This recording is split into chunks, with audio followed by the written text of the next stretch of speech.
La Cátedra, conducido por Karina Colioca, un programa donde los docentes universitarios son los protagonistas.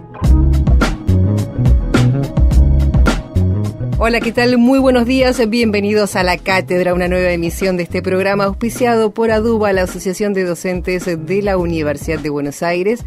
Y hoy recibimos un invitado más que especial porque estamos en nuestros estudios aquí en la radio con el doctor en Bioquímica de la Universidad de Buenos Aires, docente de la Facultad de Farmacia y Bioquímica y secretario general justamente de la Asociación de Docentes de la Universidad de Buenos Aires, además secretario general de la Federación de Docentes de las Universidades y presidente de la Federación de Sindicatos de Docentes Universitarios de América del Sur.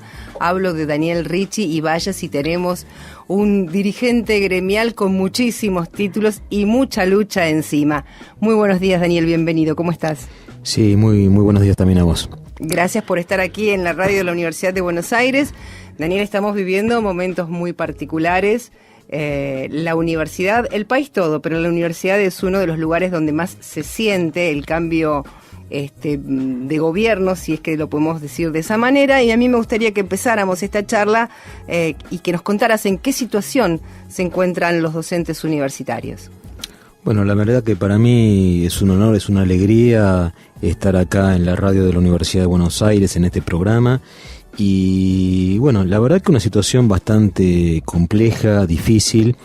Si bien venimos de firmar un acuerdo salarial hace muy poquito, el 19 de mayo, se dio luego de un proceso de una lucha muy fuerte de todos los universitarios, no solo de la Universidad de Buenos Aires, sino de las 53 universidades públicas de todo el país. Y esto arrancó con el comienzo de las clases en el mes de marzo, y tanto ADUBA como la FEDUN, que es la federación que nuclea a 35 gremios de universidades, además de ADUBA, bueno, iniciamos todo nuestro proceso de discusión de paritarias con una primera oferta del gobierno nacional de un 25% de incremento salarial, del cual era pagarse un 15% en este mes de mayo y el 10% restante para el mes de diciembre, con lo cual obviamente empezamos con una oferta muy, pero muy mala, teniendo en cuenta, bueno, lo que está haciendo en este momento tanto el proceso inflacionario de nuestro país como los tarifazos de luz, gas, agua, ABL, esto sumado al proceso también de devaluación. Y bueno, entendíamos que ese 25% ni siquiera alcanzaba para compensar los primeros meses de inflación. Bueno, a partir de esto y del rechazo que hicimos a este ofrecimiento salarial, y cuando voy a hablar, lo que nosotros no estamos pidiendo es un aumento salarial, sino lo que pedíamos era una recomposición para recuperar lo que veníamos perdiendo en estos primeros meses del año. Y bueno, podríamos estar hablando todo el día de lo que fue esta lucha, pero bueno, principalmente fue 7 jornadas de paro de 24 horas, decenas de clases públicas que se dieron en la Universidad de Buenos Aires y en universidades de todo el país. Y bueno, hubo también 2 marchas muy importantes, la marcha que hicimos entre ADUBA y APOA al Ministerio de Educación, y bueno, finalmente la marcha del 12 de mayo, donde más de 50.000 trabajadores docentes, acompañados por no docentes y estudiantes, fuimos al Ministerio de Educación para expresar no solamente el tema salarial, sino también el rechazo en general a la política universitaria que estaba llevando adelante. Y bueno, a partir de estas medidas, el gobierno modificó su propuesta salarial y finalmente, bueno, el 19 de mayo pudimos estar firmando nuestro acuerdo. Daniel, la paritaria acordada, ¿de alguna manera satisface la totalidad de los requerimientos gremiales? Bueno, por un lado, a nivel de lo que es el salario, creo que no satisface lo que pretendíamos los 150.000 docentes universitarios de todo el país, pero me parece lo que en ese momento consideramos posible llegar a un acuerdo. Es un acuerdo que tiene una primera etapa de un incremento salarial de un 18% a partir del 1 de mayo, que entendemos que cubre en parte la inflación de estos meses y hace que con una etapa siguiente en el mes de noviembre un 7,5 y, perdón, me comí la de septiembre, en septiembre un 7,5 y después un 7,5 en noviembre. ¿Acumulativos? Que se van acumulando y eso se suma el 1% en el mes de diciembre, más una recomposición del nomenclador y un aumento de los pagos por postítulo a los docentes que tienen especializaciones, maestrías y doctorado, hace un acuerdo salarial que va desde un 34 a un 36% de incremento. Y tiene también, es muy importante, una cláusula de revisión en el mes de septiembre, porque cuando vos hacías la pregunta tan adecuada de si estamos, entre comillas, contentos con este acuerdo, sí. La verdad que el gran problema que hoy y la incertidumbre que tenemos es con un índice de inflación mensual del 5 al 6%, la verdad que es muy difícil saber qué es lo que va a pasar. Da mucho más del 40, o casi el 40, ¿no? Y si uno multiplica el 6% de inflación mensual, que es lo que está dando el mes de abril, por 12, está dando arriba del 70, con lo cual es inviable cualquier acuerdo salarial. Por eso esta cláusula de revisión para el mes de septiembre, donde nos sentaremos con las autoridades del Ministerio a ver cuál es la evaluación de la inflación y en base a eso si habrá que hacer algún refuerzo de esta paritaria. Hablando de una palabra que últimamente está más que nunca en boca de todos nosotros, que es ajuste, ¿no? ¿Cómo impacta justamente el ajuste que vive el país en los trabajadores docentes, en las universidades en general, pero en los trabajadores docentes en particular? Bueno, yo creo que hay una situación de ajuste brutal, sobre todo con lo que tiene que ver con las tarifas, y eso obviamente impacta muy negativamente tanto en el bolsillo de todos los trabajadores del país. Los docentes lo padecemos como cualquier otro trabajador, y también impacta de manera muy negativa en el presupuesto universitario, teniendo en cuenta lo que ha llegado aumento del 300, 400% de la factura de luz y de gas a las universidades, con lo cual ahí también se está discutiendo una recomposición presupuestaria para todas las universidades públicas, entendiendo que bueno, no van a poder llegar a fin de año si no hay un refuerzo que permita que puedan afrontar los gastos tan importantes, estos tarifazos de las empresas públicas. ¿Está dentro de la herramienta de lucha del gremio la judicialización de estos tarifazos? Es decir, hace no muchos días atrás en San Martín se han presentado diferentes amparos, diferentes jueces han dicho ya que el tarifazo no tiene lugar, que hay que mantener durante 3 meses la tarifa retroactiva al 1 de marzo. ¿Es una herramienta que puede estar disponible para el gremio? Sí, me parece muy positivo las resoluciones que han tomado algunos jueces respecto de las tarifas.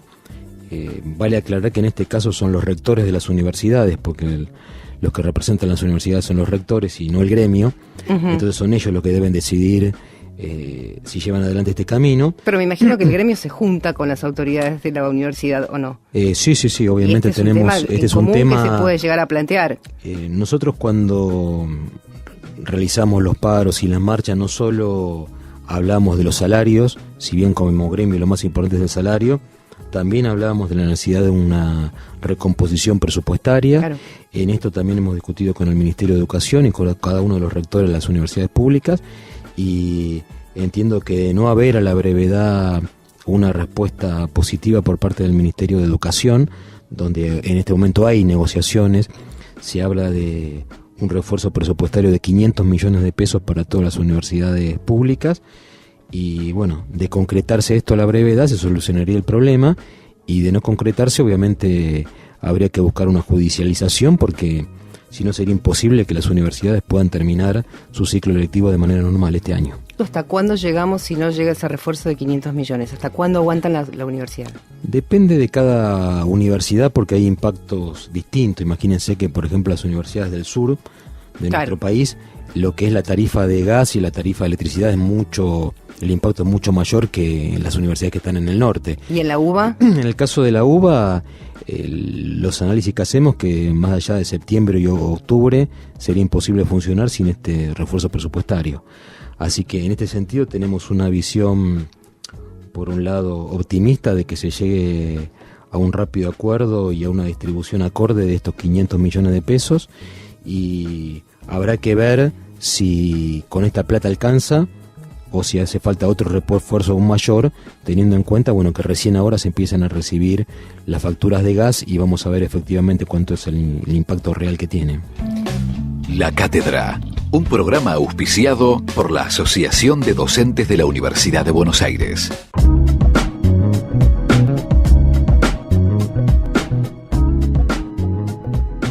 Regresamos aquí al 87.9 en este domingo fresquito en Buenos Aires. Estamos con Daniel Ricci y la pregunta había quedado ahí como medio, el tema mejor dicho, no la pregunta, ¿no? Hablando de tarifa social, contanos un poco de qué se trata, en qué quedó esa discusión de la tarifa social.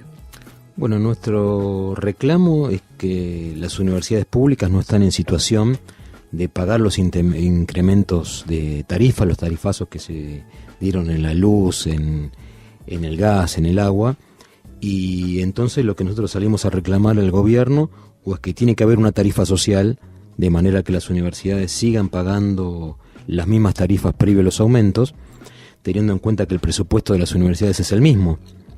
Y de lo contrario, si no, tendría que haber un refuerzo presupuestario en un número equivalente al incremento de tarifas. Claro, porque si no, ofrecen 500 millones. Claro, ¿Y exactamente eso de alguna manera anula el reclamo de una tarifa social o no alcanza aún con los 500 millones? Bueno, nosotros queremos hacer bien las cuentas de cuánto representa esos 500 millones, por lo que decíamos que por un lado el impacto es distinto en cada una de las universidades públicas y habrá que ver para fines de año si alcanza o no con estos 500 millones. A priori pareciera que no sería suficiente este incremento, sería un paliativo, pero bueno, lo que es necesario que esta plata se transfiera a la brevedad a las universidades públicas, cosa que hasta ahora no se ha hecho, y bueno, en la medida que lleguen a todas las universidades las nuevas tarifas con estos aumentos, bueno, habrá que ver si estos 500 millones alcanzan o no. Si no alcanzan, ¿puede haber recortes? Tanto en docentes como, por ejemplo, en horarios, en cursos, ¿cómo se puede...? Bueno, yo creo que hay una situación, como te decía antes, que tiene que ver también con nuestra paritaria y esta reevaluación que va a haber en el mes de septiembre sobre cómo evoluciona la inflación. Yo creo que con estos 500 millones seguramente alcanzará para que hasta el mes de septiembre pueda funcionar la universidad de manera normal. Y en el mes de septiembre habrá que hacer una evaluación tanto del presupuesto de las universidades como de nuestros salarios en base a cómo vayan evolucionando los índices de inflación en nuestro país. La verdad que más allá del reclamo como universitarios y como trabajadores docentes, estamos muy preocupados por todo lo que está pasando en este país, cómo los tarifazos afectan a todos los trabajadores en general, cómo la cantidad de despidos también está afectando a los trabajadores y bueno, entendemos que la economía también se va a ver resentida en general por esta falta de trabajo que se está causando producto de los despidos en el Estado y también en muchas actividades, muchas empresas privadas. Hablando de balances, ¿cuál es el balance que se puede hacer en cuanto a cómo se desarrolla el papel del sindicalismo en estos 5 meses de gobierno de Mauricio Macri? Bueno, yo creo que desde el sindicalismo primero ante la asunción de un nuevo presidente se ha manejado con mucha prudencia, pero creo que esta prudencia también no debe ser contradictoria con defender los intereses de los trabajadores. Entonces, en este sentido, creemos que es un rol del sindicalismo en general y de la CGT, de la cual nosotros formamos parte, enfrentar todo lo que tenga que ser un modelo de ajuste y que intente eliminar derechos de los trabajadores. Por eso, bueno, nos pareció una barbaridad el veto presidencial a lo que es la ley que intenta terminar con los despidos en nuestro país. Me parece que uno de los mayores problemas y flagelos que nuestro país ha vivido es la desocupación. Y en ese sentido me parece que tenemos que trabajar todos para tratar de tener una plena ocupación en nuestro país y la verdad que estamos muy preocupados por esta situación donde se han despedido más de 150.000 trabajadores en el Estado y también en las empresas privadas, así que me parece que hoy debe ser uno de los principales reclamos del sindicalismo y de todos los argentinos de que no haya más despidos y entendiendo que esto también es una bola de nieve que no se para. O sea, te hago una pregunta porque he escuchado muchas diferentes opiniones acerca de la ley de emergencia ocupacional, sobre todo porque algunos sindicalistas de otras ramas hablan de, bueno, te echan, te tienen que pagar una indemnización, pero después te la hacen a la larga, ¿no? La indemnización es como que de alguna forma se termina licuando, vos te terminás como hartando del tema, seguís sin tener tu fuente laboral y es como un arma de doble filo. ¿Vos qué pensás de eso? Pues yo creo que lo que hay que evitar son los despidos. Me parece que lo que la ley trataba de evitar es justamente eso. Me parece que es uno de los principales motivos de discusión y de debate que debe tener nuestro país, tanto a nivel de los sindicatos como el Congreso de la Nación. Tiene que ser de qué manera garantizar el empleo de los trabajadores en nuestro país.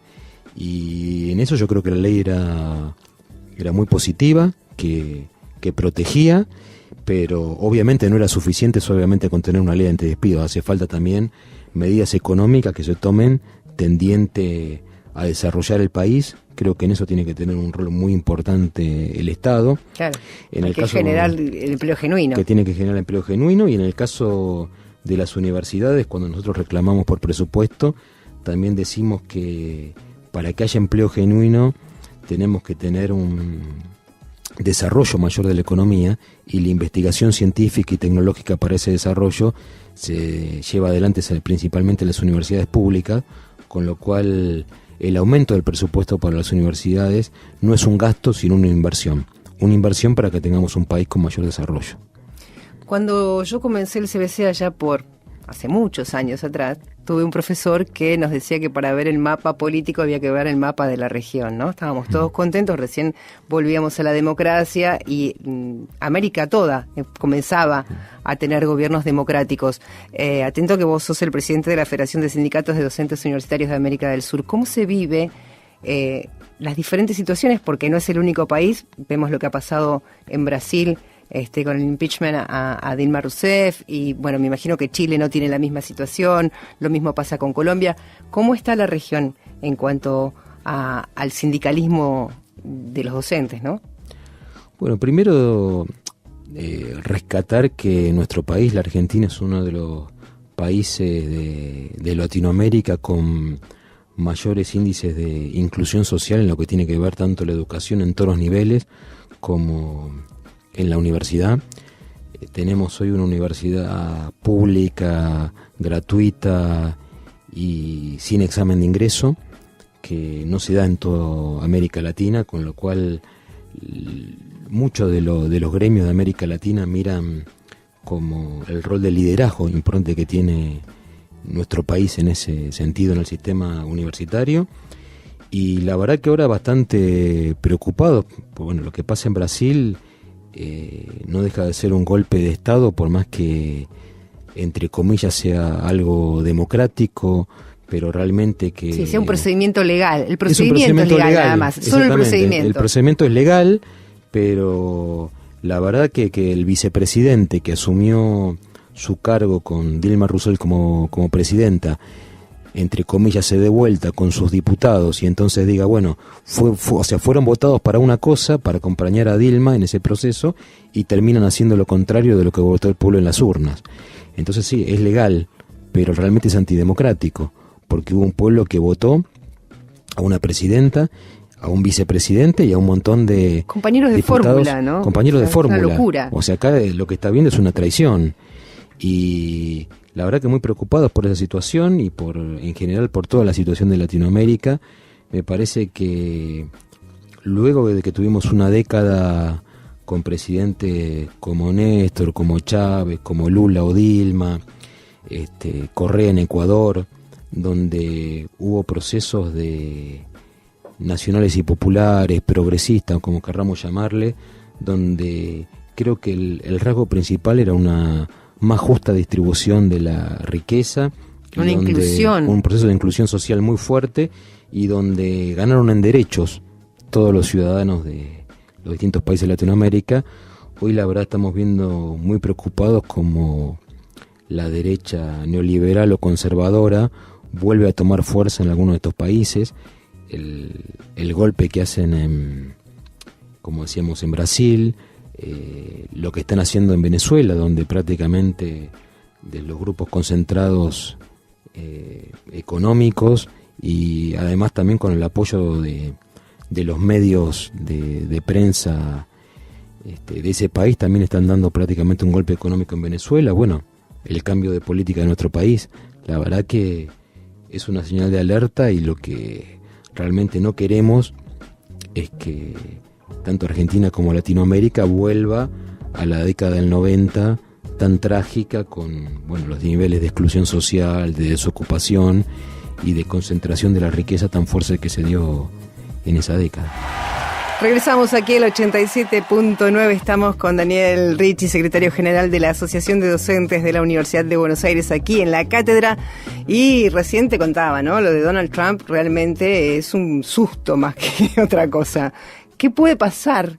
¿Qué nos deparará el destino con un señor como Donald Trump, que consigue los representantes necesarios, más uno todavía, para no tener que presentarse a una convención, ¿no? Ya es candidato. Bueno, Donald Trump es parte del 1% más rico de nuestro planeta Tierra, y ese 1% tiene el 40% de la riqueza del mundo, para darnos cuenta del grado de concentración que hay de la riqueza. Mientras que el 80% más pobre tiene menos del 20%. Eso nos da el número de... Yo leí un libro de Zygmunt Bauman hace poco que decía: ¿por qué si se benefician los más ricos nos vamos a beneficiar todos? Y la verdad que lo que nos han hecho creer este 1% es que si a ellos les va mejor, nos va a ir mejor a todos. La famosa teoría del derrame. Claro, la teoría del derrame, pero fíjate que estoy diciendo el 1%. Claro. Ni siquiera estoy incluyendo al 10% más rico. Acá hay unos pocos que tienen patrimonios de 60.000 millones de dólares, 80.000 millones de dólares. Son patrimonio superior a lo que tiene un país, o a varios países juntos. Acá la riqueza se ha concentrado de tal manera en estos últimos años. Cuando uno miraba, por ejemplo, hace 50, 60 años, y se hacía un análisis de la diferencia entre lo que ganaba Rockefeller y lo que ganaban sus empleados, esa diferencia era muchísimo, pero muchísimo menor a lo que gana hoy un CEO de una empresa multinacional respecto de lo que gana el trabajador en esa empresa. Hoy estamos hablando de que CEOs ganan millones de dólares por mes, más de lo que cualquier familia de cualquiera de nuestros países podría ganar en toda su vida o en varias generaciones. Me parece que las diferencias sociales son tan grandes, y lo más increíble de todo esto que hay como que nos están convenciendo, y esto significa Donald Trump, a través de los medios de comunicación, de que esto está bien, y que si a ellos les va bien, nos va a ir bien al resto. Y lo que vemos realmente es que en estos últimos años lo que ha habido es una concentración cada vez más grande de la riqueza. Y cuando hablamos de crisis económica, como la del 2001 en nuestro país, como la que estuvo con las burbujas en Estados Unidos, en Europa, esa crisis no es que le fue mal a todos. A la mayoría le fue peor, y hoy está peor, pero hay una parte que está mejor. Se benefició con eso. Hay una parte que se benefició con esas crisis. O sea, las crisis es mentira que le va mal al país o que le va mal a todo el mundo. Acá significa que hay algunos que producen esa crisis para concentrar todavía más la riqueza. Y me parece que la gran discusión, no solo en nuestro país, sino en el mundo, es eso: cómo se reparte la riqueza. Acá hay unos pocos que se están cada vez enriqueciendo más, mientras hay millones de habitantes de nuestro planeta que están cada vez más pobres. Y me parece que, realmente resulta... Creo que hay que dar un fuerte debate, más allá de los reclamos corporativos que cada uno de nuestros sectores tenemos, por esa lucha.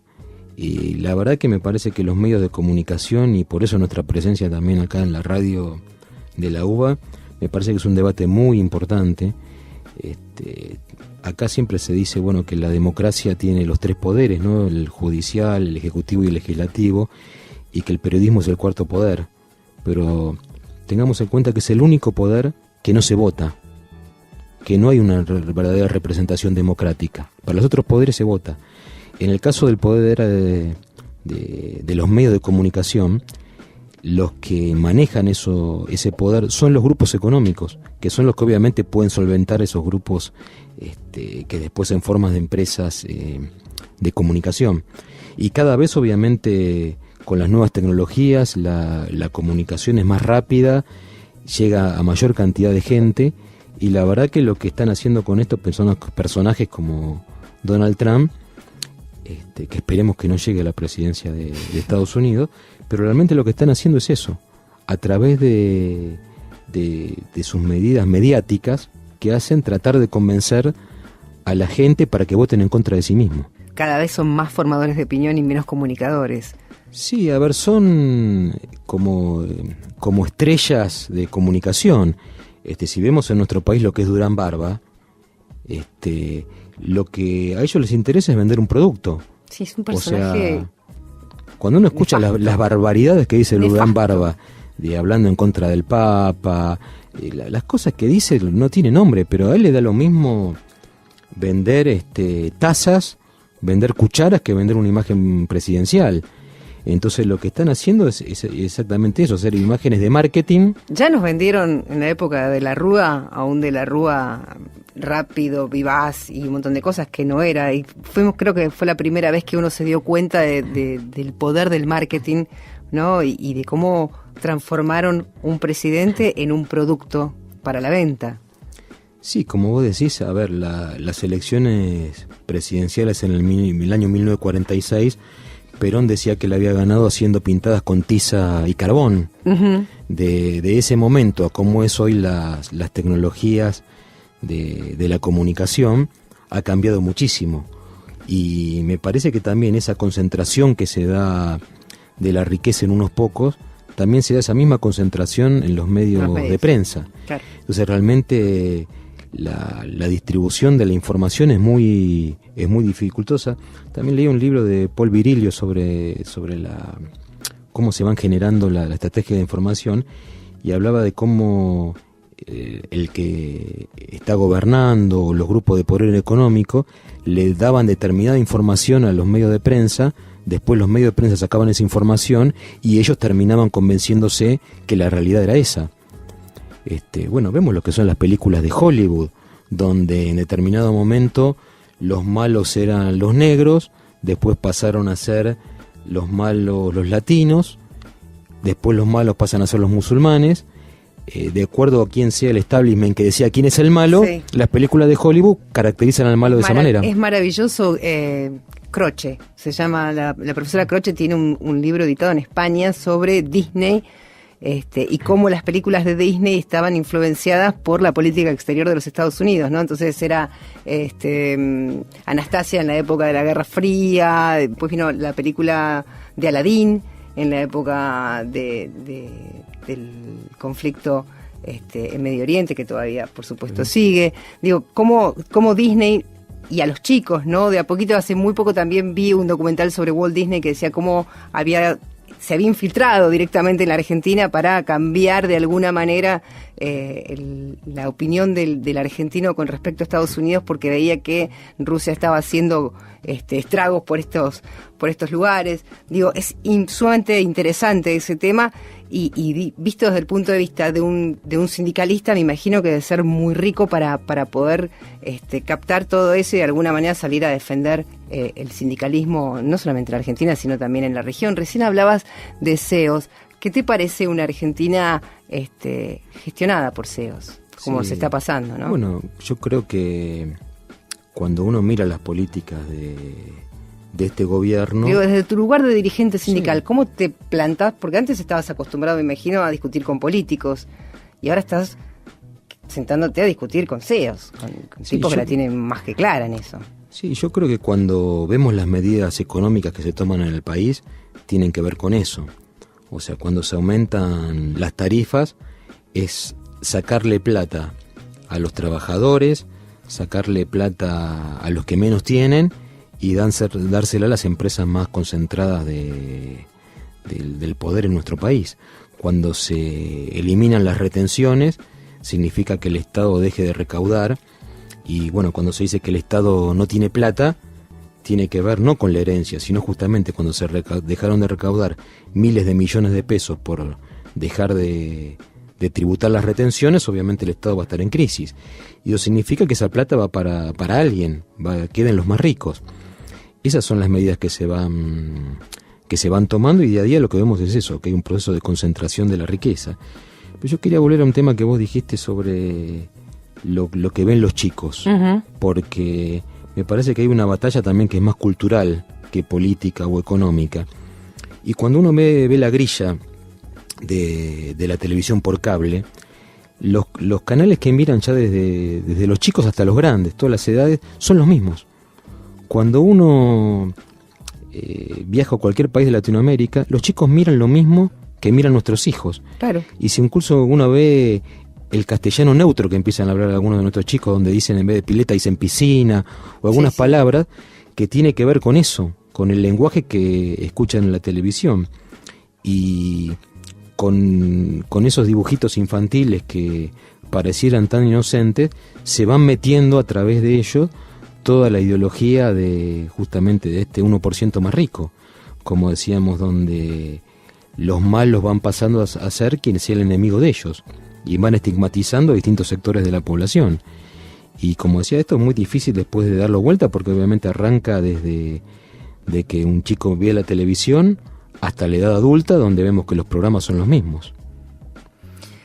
¿Cuáles son los desafíos que quedan de ahora en más, teniendo en cuenta, que se acaba de cerrar una paritaria que, si bien no es la ideal, es lo mejor que se ha podido lograr hasta este momento, con un horizonte de ajustes, pero con cierto paliativo de unos 500 millones que dice el gobierno que va a entregar a las universidades, con una tarifa social que, si no se da por las vías normales, pues tendrá que ser judicializado, y de alguna manera se sigue la lucha en eso. Pero ¿cuáles son los próximos desafíos ahora para Aduba en particular, no? Bueno, primero que nada, como decía, me parece que es muy positivo que por la lucha de todos los trabajadores docentes logramos esta paritaria, y también estamos logrando esta recomposición, aunque sea parcial, del presupuesto universitario. Nosotros decimos que tenemos que estar alerta, que la lucha no termina. Como decía, seguiremos evaluando en nuestra paritaria en el mes de septiembre cómo sigue la inflación. Habrá que ver cómo se distribuye efectivamente estos 500 millones de pesos para refuerzo presupuestario, y ver si esta plata alcanza, porque obviamente si continúan los índices de inflación actuales, esto no va a alcanzar para nada.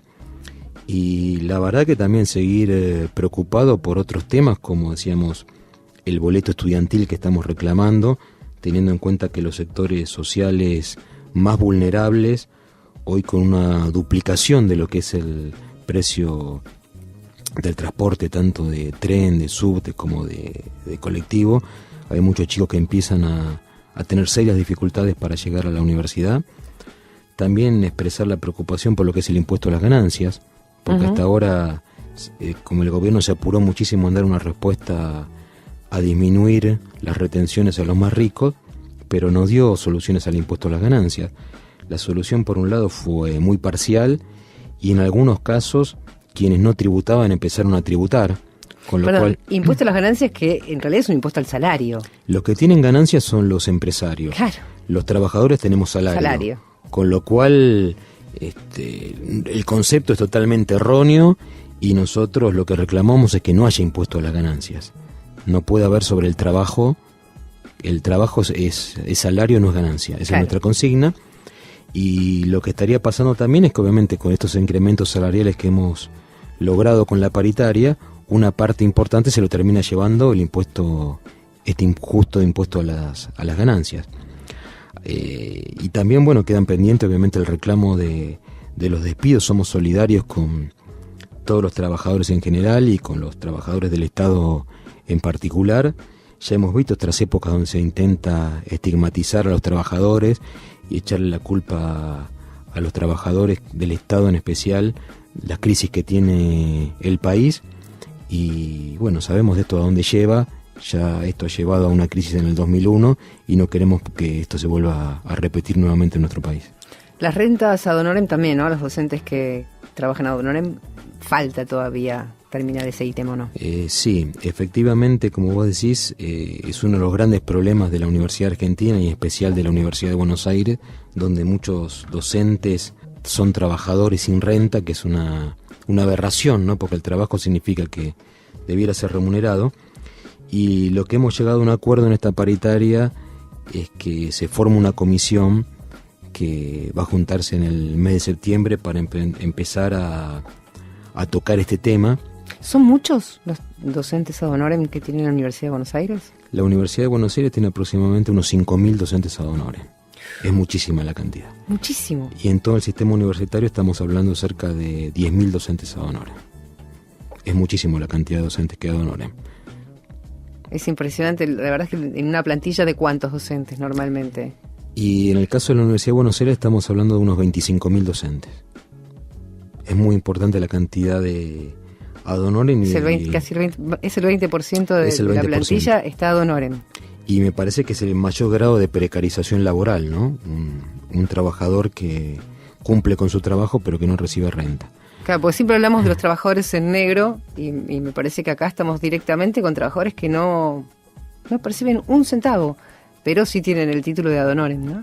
Como si esto fuera algo maravilloso. Claro, lo que pasa es que yo creo que esto tiene que ver el tema de trabajar por el honor, donde se intentó decir muchas veces que la docencia era un sacerdocio y por lo tal como uno que tenía que estar agradecido por ser docente. Nosotros siempre somos defensores de la profesión docente. Nosotros hemos trabajado mucho para que el docente se capacite, tenga su maestría, su doctorado, pueda ejercer la docencia de manera adecuada, y en este sentido entendemos que el docente es un trabajador y como cualquier trabajador tiene que tener sus derechos y sus obligaciones, y dentro de sus derechos es obviamente cobrar un salario digno y tener condiciones de trabajo dignas. Bien, seguimos aquí en la 87.9 con Daniel Ricci y bueno, seguimos hablando de ADUBA, la Asociación de Docentes de la Universidad de Buenos Aires. Recién nos enterábamos o yo, mejor dicho, me enteraba, y supongo que ustedes también, que el 20% de la plantilla de los docentes está trabajando ad honorem, sin cobrar. Contame un poco, bueno, cómo se solucionó la paritaria, ya lo dijimos, y cómo sigue ahora esto. Bueno, volviendo un poco a la Universidad de Buenos Aires, ya que hablamos del país, del mundo, de todo. Exactamente. Bueno, creo que el tema de los ad honorem lo trataremos en esta comisión que se firma con el Ministerio de Educación, porque obviamente hace falta plata para que se pueda rentar estos docentes. Y también quería comentarles que estamos en un proceso de paritarias entre ADUBA y las autoridades de la Universidad de Buenos Aires, tendiendo también a normalizar a todo el plantel docente de la universidad. Tengamos en cuenta que otro de los problemas serios hoy es que hay muchos docentes que están en condición de interino, con un alto grado de precariedad laboral, y nosotros hemos firmado en julio del año pasado un acuerdo paritario que en el transcurso de 3 años debería normalizarse toda la planta docente, realizando esto a través de un concurso donde se valora especialmente la antigüedad del docente, donde el 50% como mínimo tienen que ser los antecedentes docentes, y entonces estamos en ese proceso de tratar de iniciar los primeros concursos antes de fin de año, y también avanzando con otros temas de la paritaria, como es el tema del año sabático para los docentes auxiliares. Contame. El año sabático es el derecho que tiene el docente que, además de dictar clases, investiga, de cada 7 años tomarse un año sabático, se llama, para poder formarse y especializarse más en su investigación. Es un derecho que solamente tienen los profesores, y a partir de este acuerdo paritario que hemos firmado con la Universidad de Buenos Aires van a tener acceso a este año sabático los docentes de todas las categorías. Y también estamos formando una comisión de seguridad e higiene laboral para tratar de mejorar las condiciones laborales en todas las unidades académicas de la universidad. Así como decía, el desafío más allá del tema salarial que hemos acordado a nivel nacional, también es ir mejorando las condiciones laborales de todos los docentes de nuestra Universidad de Buenos Aires. Bien, muchísimas gracias, Daniel, por haber compartido con nosotros esta mañana de domingo aquí en la radio de la Universidad de Buenos Aires. A ustedes decirles que si quieren volver a escuchar y también ver esta charla con Daniel Ricci, lo pueden hacer en www.aduba.org.ar. Nosotros nos reencontramos el domingo que viene aquí en la 87.9, la radio de la Universidad de Buenos Aires. Que tengan un excelente domingo.